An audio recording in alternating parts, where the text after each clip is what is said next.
Web3Weirdos. I'm your host, Angie, aka Angie, and today we are exploring Web3 scams and covering all the ways to keep you safe.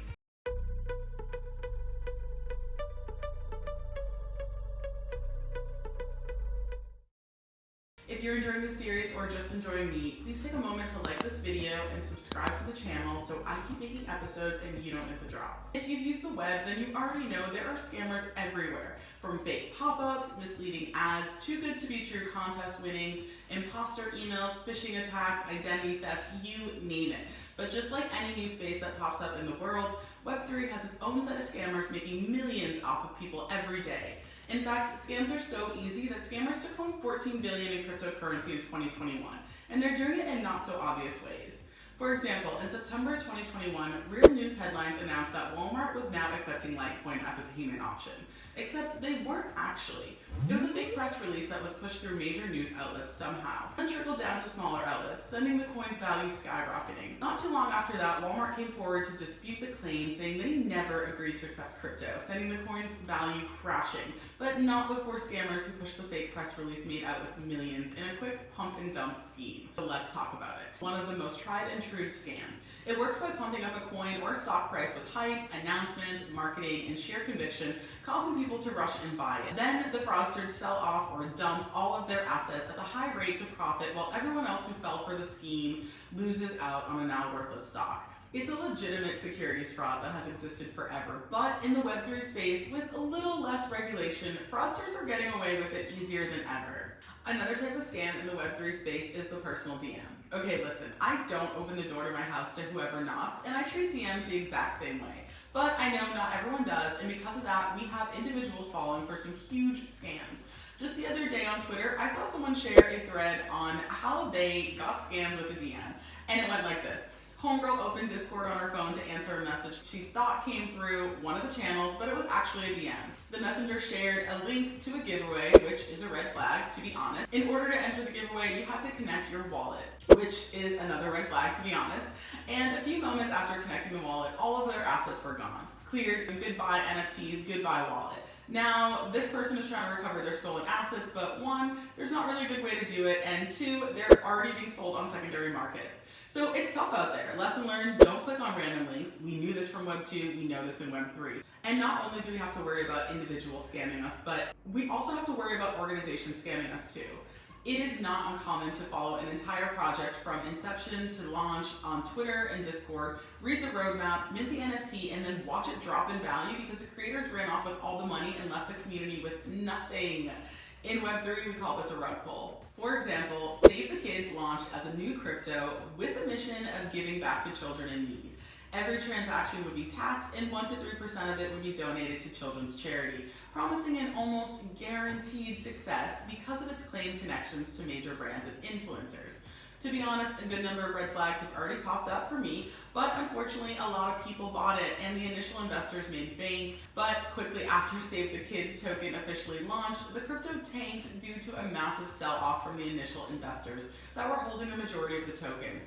In other words, it became worthless, and I can safely say no children were helped in the process, which is tough because as we move to make Web3 this decentralized, permissionless world, what we're saying is that we want to trust others to safely move about the space so we can continue being permissionless. And yet, these scammers, who truly are just opportunists if you think about it, are preying on Web3's weak spots. These scams are not unique to Web3.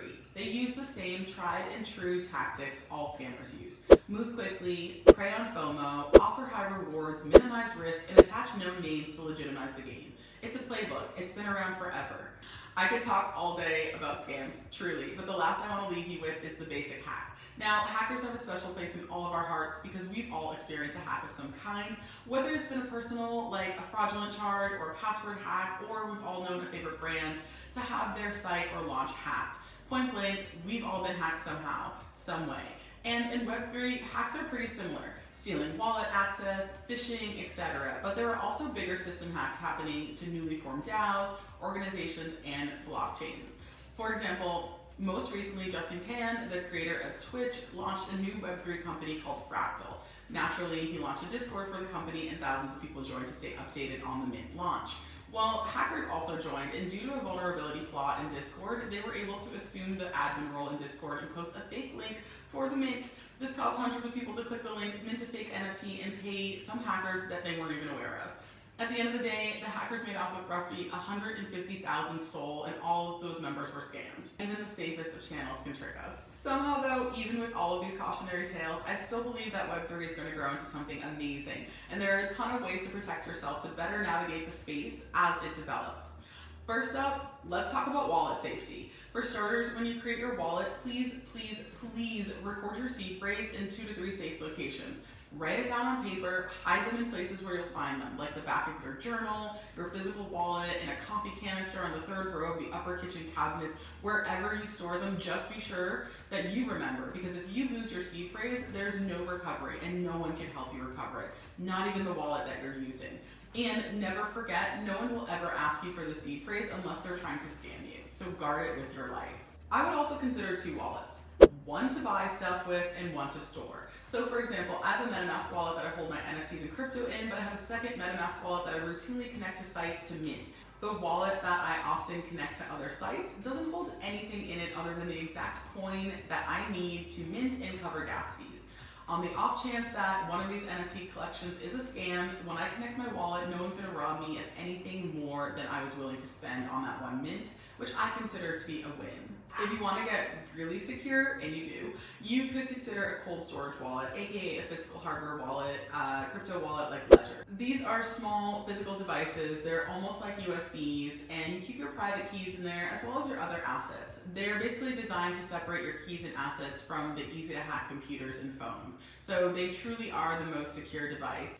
If you do buy one, consider keeping it in a safe or somewhere that it won't get damaged or stolen. Second up, Discord. Always turn your DMs off in Discord. It's truly nothing but spam, and if someone really wants to DM you one-to-one, they're gonna say it. Otherwise, they're gonna probably use another channel like, I don't know, Telegram. Third, here are some basic tips to stay safe in the wild Web3 world. 1, always do your research. You'll hear it over and over because it's never not valid. Check out the creators, check out the marketing, understand who's behind it and why. Never ever just follow something because someone said it was cool. That's a lesson for life. Never share your private keys or your seed phrase to your cryptocurrency wallet with anyone, ever. Just do not do it. It is bad news. Always enable 2-factor authentication whenever it is possible. You can put them on your crypto wallets, you can put them on exchanges. And yeah, it's not foolproof, like Coinbase was hacked, but it definitely helps.